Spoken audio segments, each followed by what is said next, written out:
When Gina had last visited Anna, just a few days ago, he'd been sitting in the corner of the room, like a heap of dirty laundry. Not the attractive man he'd once been.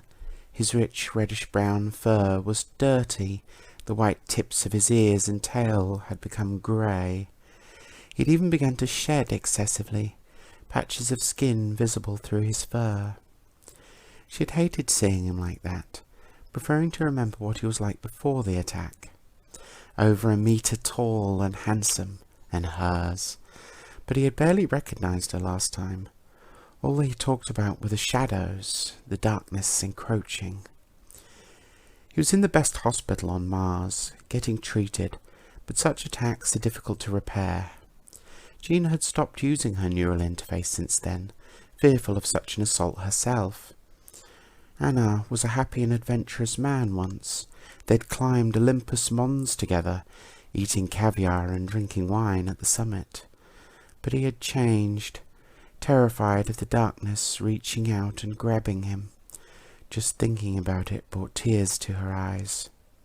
As the taxi arrived at the hospital, landing in the visitors' area, she wiped the tears from her eyes and straightened her fur.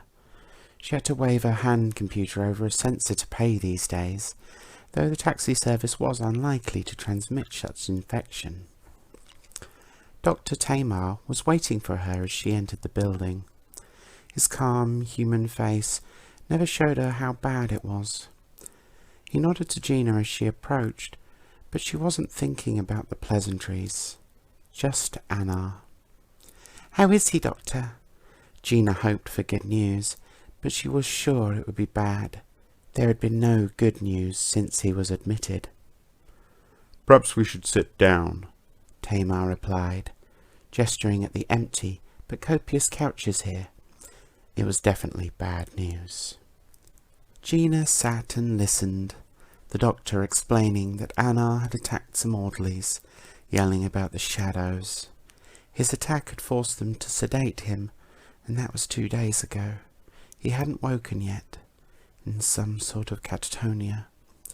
The words swirling about her in glaring colours as she listened. It seemed like the doctor talked for hours. "Can I see him?"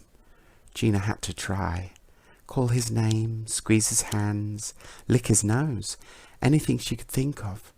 Hopefully he would wake and the doctors could bring him back to her. "Of course," Tamar replied, standing and gesturing for Gina to follow.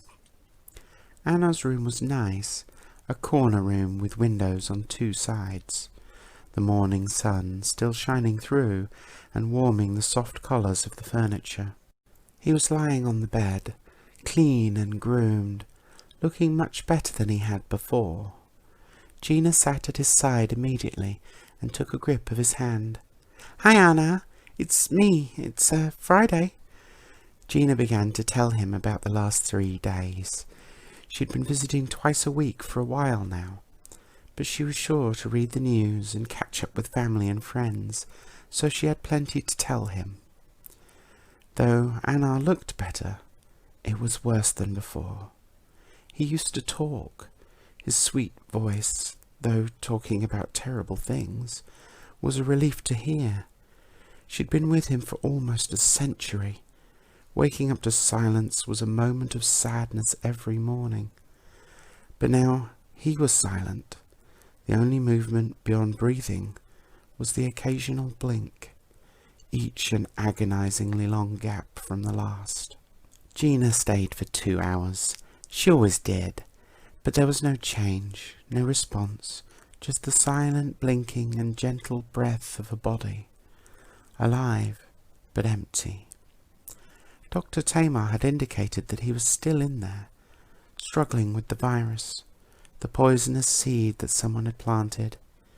Even his backups were corrupted, the virus lying dormant for more than a year. Gina and Annar had maintained streaming and annual backups. When the attack happened, the first thing they tried was restoring from backups, but they were infected as well. Eventually, Gina said her goodbyes and licked his nose before heading back for reception and her booked taxi ride home. Dr. Tamar was waiting for her again, though not with news, just to ensure she was okay, though the wet fur under her eyes was a clear sign that she was not. So he offered her a prescription, but Gina was not interested and left. Home was so quiet without him. It had become a mess since he'd left.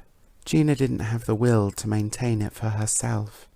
The curtains still closed from the night, and yesterday's take-out containers still sat on the coffee table. Gina had retreated to the bedroom after returning. Without Annar, she was useless, or at least that's what she kept telling herself. Just curled up in the dark, crying and hoping that she would find Annar in the shadows. He said they were coming for him, if they'd taken him. Perhaps he could see her from the shadows, even reach to her.